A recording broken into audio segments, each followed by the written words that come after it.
Well, good morning, Bayshore family. Hey, nothing says Happy Mother's Day like a video of kids saying to their mom, "Hey, Mom, look how awesome we turned out." And maybe you're a mom and those are your kids in that video, and you're like, "Man, that's true. My kids, they did turn out awesome."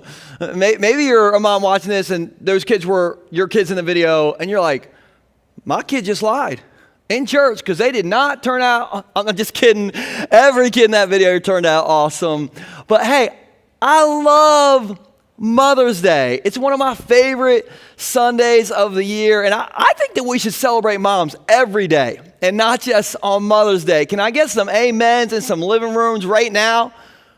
And if you didn't just say amen right then, and you're watching this with like maybe your mom or maybe your baby's mama is in the room, you just blew it. Like I just set you up for a win and you missed it right there. But we're all about second chances around here. We're about grace. And so let me give you another chance here. I think that we should celebrate moms every day and not just on Mother's Day. Can I get some amens out there somewhere?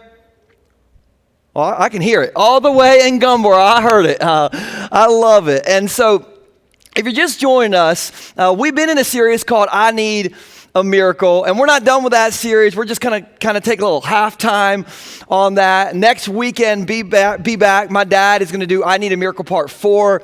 It's going to be amazing. But we got to stop and celebrate the moms today. And I don't want to ignore the fact that this is a really hard day for some of you watching this right now. Maybe you lost your mom, or maybe you're not a mom. And so today, we're going to celebrate all the ladies. Because ladies, you make our lives so much better. You make our families so much better. You make our church so much better. And so whether you got 17 kids and a minivan, or you got no kids and a nice car, because you can afford a nice car if you don't got kids, hello. Even if you're a cat mom, listen, I am not here to judge. We are going to celebrate you. And so this is what I want you to do, ladies. I want you to stay seated. But if you're a man and you're watching this and there is a lady in the room, I want you to stand up right now. You got to do it, all right, because then it's going to be embarrassing if you didn't do it. Okay, you got to stand up. Go ahead and stand up. And I want you to cheer for these ladies, okay? Go ahead and cheer for them. And ladies, if there's not a man in the room cheering for you right now because there's no one with you, this is me standing up, and I am cheering for you. So come on, man, let's cheer for these ladies right now. Woo! Come on, you can do better than that. I watch football with some of you. Keep on cheering. These ladies put up with us. Listen, ladies, you deserve flowers. You deserve to have the minivan clean today. You deserve to watch all the HGTV you want today. I took that a little too far. Cotter, I take it a little too far? A little too far. All right, I'll reel it back a little bit. But ladies, we're here to celebrate you today. Man, you can sit back in your lazy boy chairs. So here's the deal. We call today's message Girl Boss. And I'll be honest, I didn't even know what that term meant. All right, so this term, girl boss, it's a millennial term, and so I am a millennial, barely. I think I snuck in by like 30 minutes, but I am a millennial. But I did not know what that term meant. And so if you're my age or if you're older, I'm going to help you out here. According to the internet, a girl boss, and we'll put this on a screen, is a woman who knows her worth, gets stuff done, and is an influencer. In other words, it's a lady who kicks butt, doesn't take no for an answer, and doesn't wreck her nails in the process, okay? That's what a girl boss is. So I'm going to kind of help you with who some girl bosses are, because there's some famous girl bosses, just kind of get you to understand this term. And I got some pictures for you. And we got to start out with maybe the most famous girl boss, and that is, of course, Oprah. Listen, when you own your own network and your own magazine, and you are famous for saying, you get a free car, and you get a free car, and you get a free car, everybody gets a free car. Listen, you are a girl boss. Oprah, man. Here's another girl boss that you might not know of. This next one is Sara Blakely, and Sara Blakely founded Spanx. Now, every woman who's watching this is like, oh yeah, Spanx. Every man is like, Spanx. That sounds inappropriate for church. Okay, listen, stop it. Spanx is a spandex clothing line, okay? And I don't know much about Spanx, but apparently a lot of you all ladies wear it because Sarah Blakely is worth over $1 billion. That's a whole lot of spandex. Now, men, there are Spanx for men. I'm just putting it out there. No judgment, all right? Now, I know I lost all the men on that last one, so I'm going to kind of bring you back with this next girl boss. This next girl boss is Captain Phasma. Now, listen, I would not mess with Captain Phasma from Star Wars, you guys. Listen, and I don't care if she is rocking some Spanx underneath her stormtrooper costume. She is tall. She's got a sword. That's the most silver shined up stormtrooper costume I've ever seen. And so Captain Phasma, she's a girl boss. Here's another girl boss that's cost me a lot of money. Joanna Gaines. All right, from Fixer Upper. Listen. Every man knows. This is why your boo wants to shiplap the entire house, shiplap the car, shiplap your shed, okay? It's all Joanna Gaines' fault. Listen, my wife is so into Joanna Gaines. This is true. She sends her messages on Facebook. Just like, hey, Joanna, it's Stacy from Sussex County. That's not weird at all, right? And listen, Joanna Gaines has never written my wife back, but she's never blocked Stacy either. So I think that's kind of a win right there. But speaking of my wife, all right, guys, my wife is the greatest girl boss in the world. My wife, Stacy, she's a registered nurse, and it's been Nurses Week, and so let's just give it up for all the nurses in the comments right now. Nurses, you all are amazing. And my wife has been on the front lines of COVID-19 doing the screenings, and so I have a picture of my wife right here. Listen, when you have to dress like Captain Phasma just to go to work, you are a girl boss. And so my wife, listen, she works all day, and then she comes home, and she takes care of me. She takes care of her little dog. She takes care of my 2 kids. She is a girl boss. And she has given birth to over 14 pounds worth of children. And has drank ginger ale 15 minutes afterwards. And there is not a man watching this right now that says that can say that they have done that. And so, baby, you are a girl boss. Happy Mother's Day. You are the absolute best. And all these people that we just put on the screen, they're girl bosses because they know their worth, they get stuff done, and they're influencers. Now, speaking of influencers, I want to show you a picture of the most influential person in my life. And so let's throw this picture on the screen. This is my mom. And along with my wife, my mom is the greatest mom in the entire world. Now, my mom, she still tries to take care of me, even though I'm 37 years old, okay? And some of you know all about this. Like for instance, a while back, I had a surgery. And the moment I walked in my house after the surgery, my mom, she busts through the front door. She's got 2 entire rotisserie chickens. She's got a pan of macaroni and cheese, a salad, 2 pies. And I'm like, Mom, did you just rob Food Lion or something? Like, I can't eat all that. I just had surgery. And she's like, you need to eat, son. I was like, yes, ma'am. Because my mom, she always takes care of me. And every time before I preach, including this morning, she tells me before I preach, Joel, I believe in you. And so she's always tuned in to, being like sensitive and, just building me up. But my mom is tough too. Like for instance, my mom had complete knee replacement surgery last year. And after she had that done, 2 months after she had that done, I was in the gym. Get my gym on, getting swole. Listen, these muscles don't look 3D on your TV without some work, okay? So I'm just kidding about that. Anyway, but I was like working out in the gym, and my mom came in for her first workout after her total knee replacement surgery. And I was on this machine, and I looked over, and my mom was on a machine, and she's like waving at me. And I'm thinking like she just wants to talk to me or something. And so I'm like, Mom, I'll be there in a minute. I just kind of gave her like one of those things. And then I just went back to the machine and I looked back like a minute later and my mom was like doing one of these. And I'm like, Mom, it's a little embarrassing. Like we're, in public here. Like I'll be there in a minute. And so I finished what I was doing. This is a true story. I go over to my mom and she's like doing one of these. I'm like, Mom, what's up? Like, what do we need to talk about? And she's like, honey, my knee that I got replacement surgery on, it's stuck in this machine and I'm holding up these weights and I can't stop holding the weights. I need you to help get me out of this. And I'm like, oh my goodness, I had no idea. And I like helped her get her out of it. And I'm like, I'm so sorry. And she's like, honey, it's okay. I'm like, she just was holding up weights on her knee that she had total knee replacement surgery on 2 months before. And she held it for like minutes and she didn't even complain. Look, every man watching this, you would have been like, call 911, call the ambulance, call Oprah or something. But my mom was like, it's okay. My mom, she's a girl boss. And she's been one of the most influential people in my life. And so today, what we're going to do is I'm just going to tell you a bunch of stories. And I'm going to tell you 4 lessons that my girl boss mom taught me growing up. And so 4 different things my mom, 4 lessons she taught me. And so what I love about today is today's for everybody. It doesn't matter if you're a mom. It doesn't matter if you're a dad. It doesn't matter if you're a Cat mom or a Steelers fan. Like today is really for everybody. And so let's kind of jump in and we'll put each one of these on the screen. And so the first lesson that my girl boss mom taught me is do the right thing, not the easy thing. Do the right thing, not the easy thing. So for the first 5 years of my life, I literally grew up in a trailer in this church's parking lot.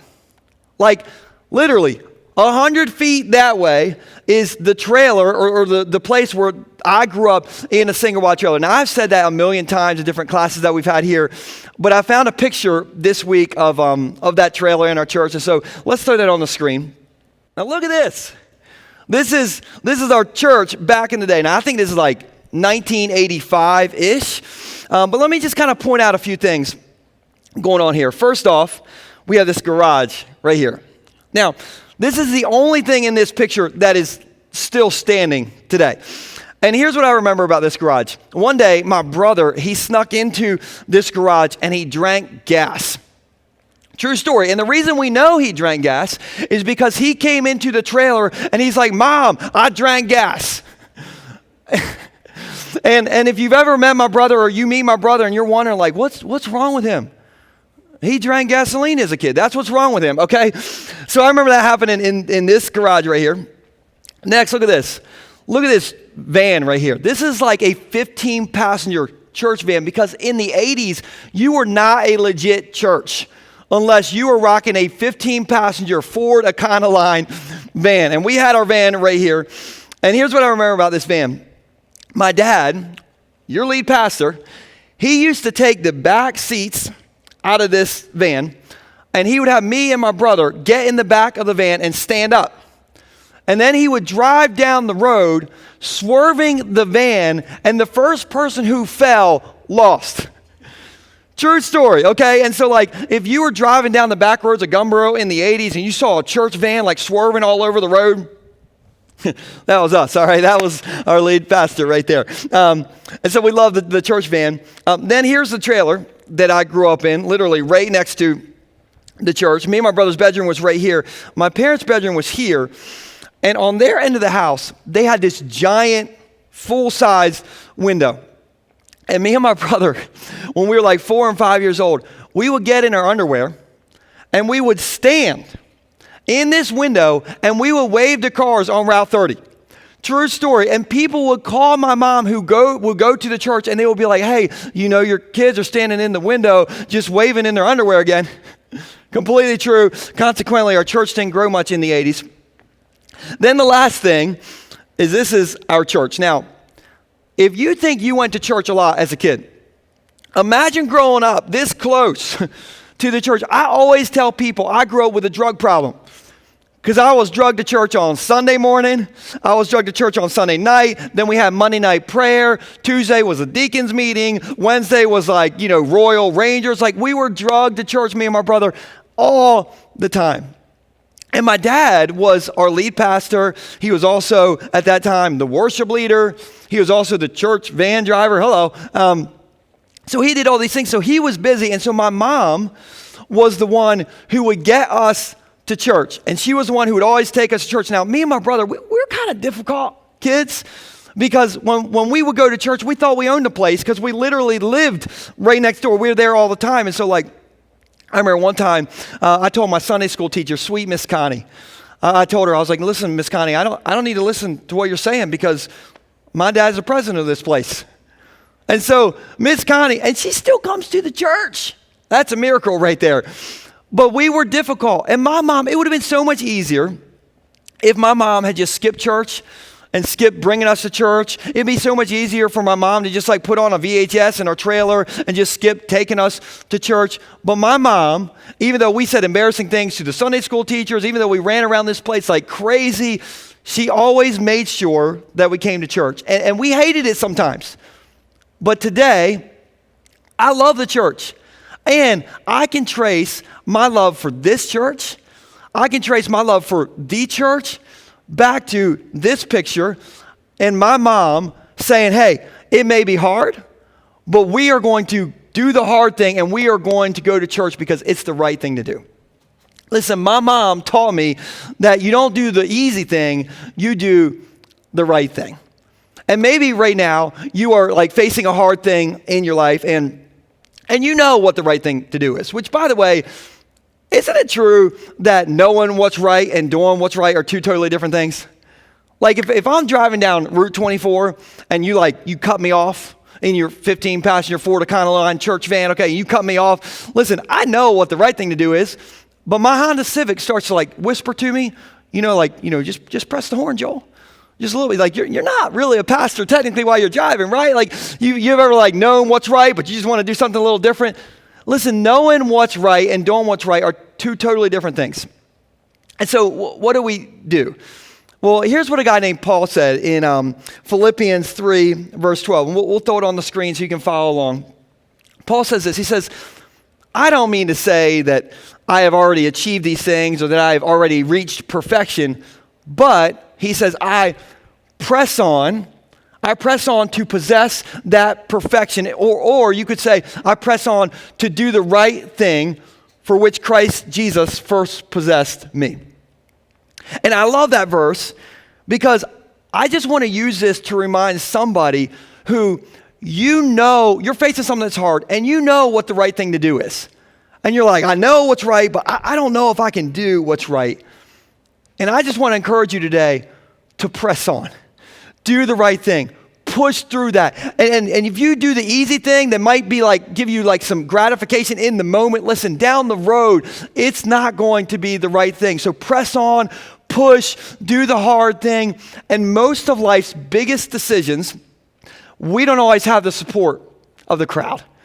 But we can press on. We can push on. Now, why will we do that? Because the Bible, plus my mom, taught me that you do the right thing, not the easy thing. That's the first lesson that my girl boss mom taught me. Here's a second lesson I feel like my girl boss mom taught me.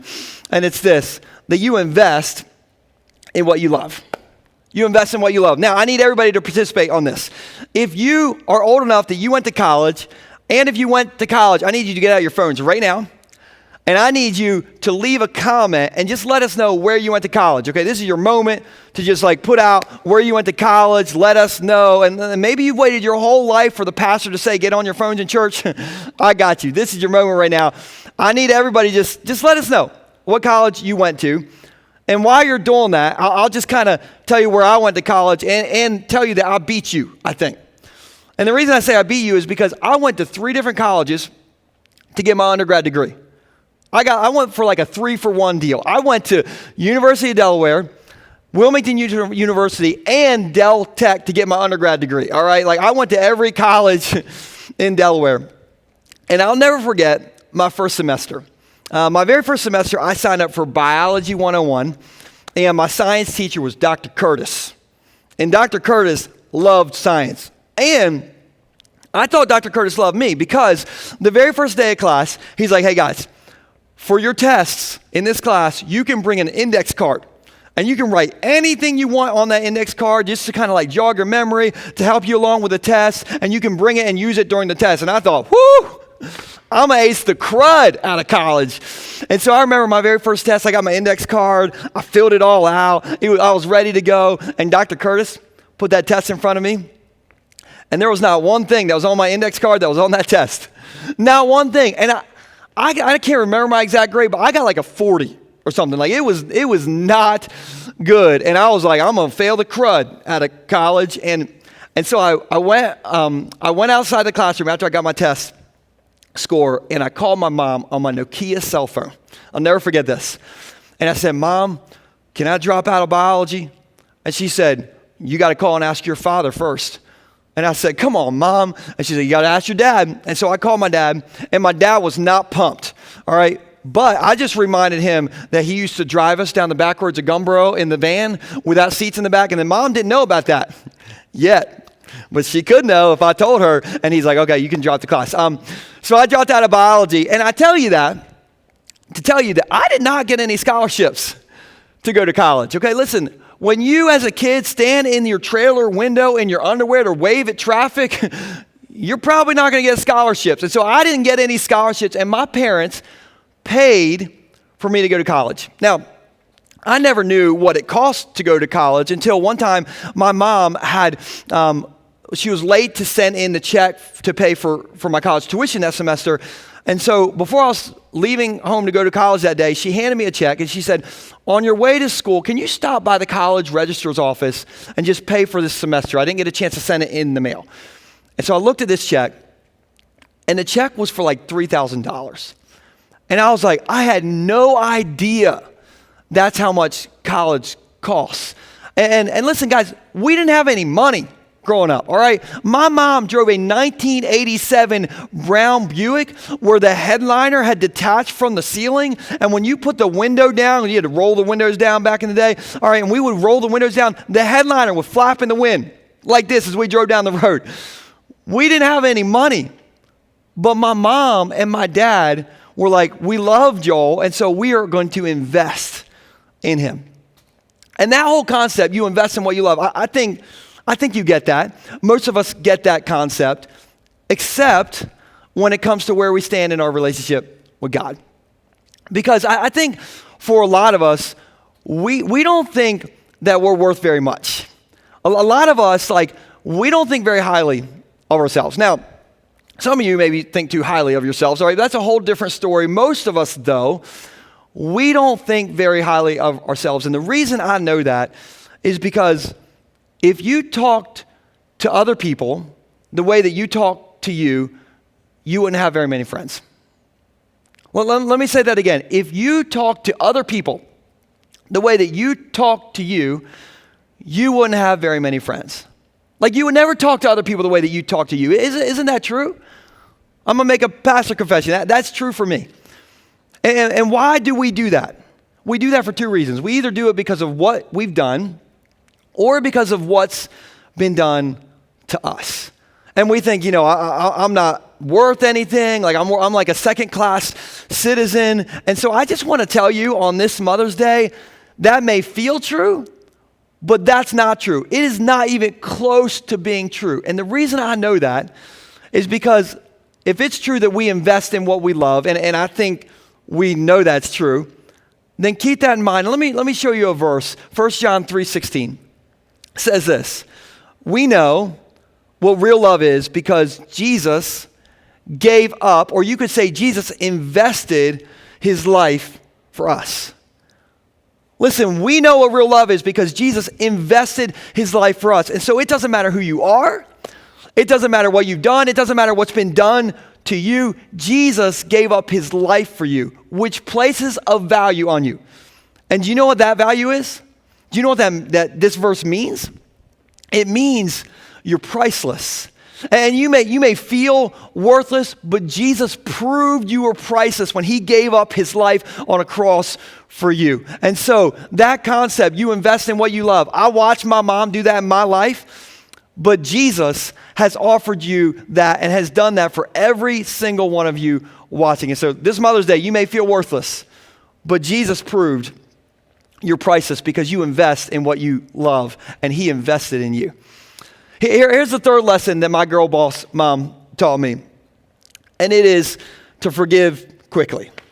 Forgive quickly. Now, my mom hates two things, and I primarily mean this about when I was growing up. So let's say my mom hated two things. Number one, and this is kind of weird, but my mom hated it if we were to touch the walls, the painted walls in our house growing up. Listen, I could set the backyard on fire, which I did accidentally one time, okay? But that's another story for another day. But I could accidentally set the backyard on fire and get in less trouble than if I were to walk down our hallway at home and let my little index finger touch the side of the wall and touch the paint. Okay, listen, Lord have mercy if you do that. That was the end, all right? Like, you didn't have to understand why that was a rule. You just better not do it.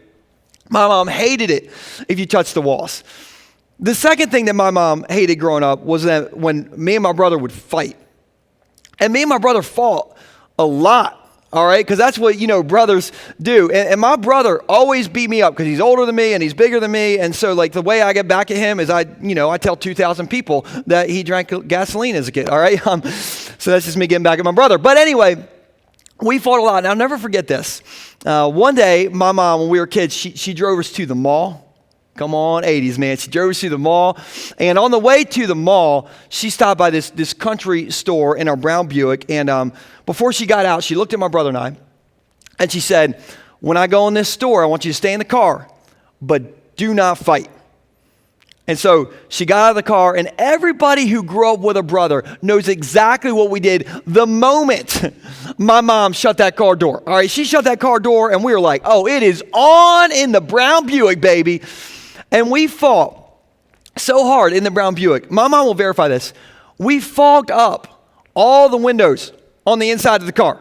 Like, so much so that we couldn't see out of the windows, which was bad for us because when my mom came back to the car and opened up the door, we didn't know she was coming because the windows were fogged up so bad.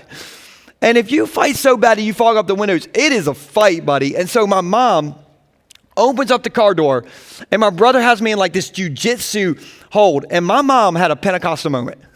Like, she lost it on us. And I'll never forget that moment. And, psychologists say that repressed memory is for your own protection. And I don't remember the next 6 minutes of my life, okay? It was, but I'm pretty sure my mom did not take us to the Orange Julius in the mall. Like, she was so mad. And I remember we apologized. My brother and I were like, we're sorry. And it's the most mad I've ever seen my mom.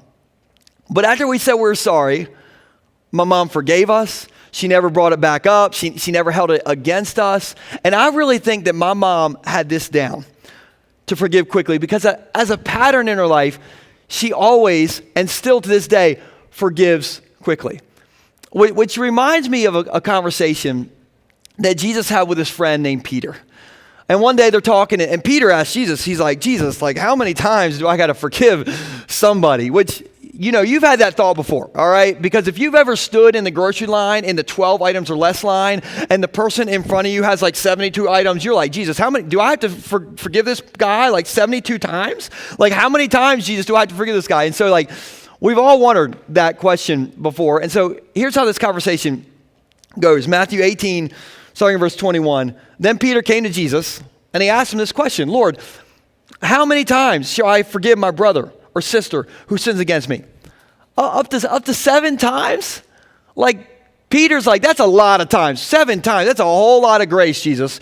But Jesus answered, I tell you, not 7 times, but 77 times. Now, here's what this verse doesn't mean.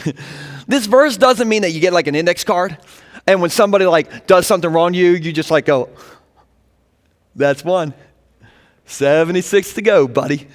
And there's 2. Jesus says, I only got to forgive you 75 more times, and then it is over. Jesus said it is, I don't have to forgive you anymore. Okay, no. That's not what this verse means at all. This verse means that we need to be in a constant state of forgiving people. Like, we just got to constantly, as a pattern, forgive people, all right? And the reason I say that we need to be in a constant state of forgiveness is because it's true that some days you're like, oh, I forgive that person. And the next morning you wake up and you start thinking about them and you start to get angry with them. And so, like, forgiveness, it's not a one-time event. It's a lifelong process that we just put on repeat. Over and over. A lifelong process where we're like, I'm choosing to forgive that person. I'm choosing to forgive that person. I'm choosing to forgive that person. And maybe you're watching this and you're like, oh, I don't really have anybody that I'm mad at. Like, I'm not holding a grudge against anyone. Listen, I thought that too. A couple months ago, I was like, thinking in my head, I'm like, Joel, you got your stuff together. You're not holding a grudge against anybody. You're a pastor. You're good. You got it all good. And then I went into the Michael's craft store, doing a little craft work. And I go in Michael's and I see this person who years before had sat down with me and told me everything they thought I was doing wrong as a pastor. And the moment I saw them, my heart rate started going, my blood pressure started raising, I started getting the sweats, and I walked into Michael's thinking, oh, I got it all together. I'm not holding a grudge against anybody. And then I saw them and I thought I wanted to turn them into a craft. Like I wanted to put them on my wall. And I felt like the Lord was saying to me, listen, see, Joel, you need to continue to forgive that person. It's a process. You got to keep forgiving that person. And so when you think about your life and if you're thinking like, how do I know, Joel, like if I've forgiven, everybody,